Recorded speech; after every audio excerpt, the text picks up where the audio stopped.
Hi guys, welcome back. In today's video, I'm gonna walk you through on how to leave a note on Instagram. So as you all know, Note is a new feature that has been recently added to Instagram where you can type in something and all of your followers would be able to see it.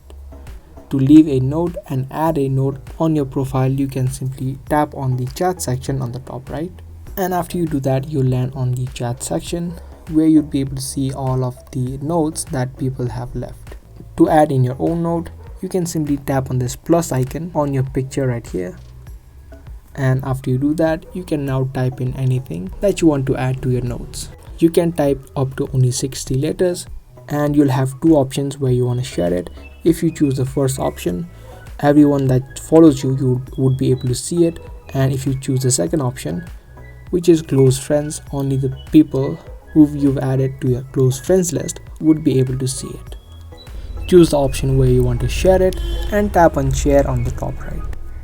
And after you do that, you can see that your note has been added and would be shown up on the note section on everyone else's account.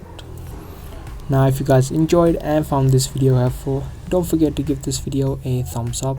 That's gotta be all for today. Thanks for watching.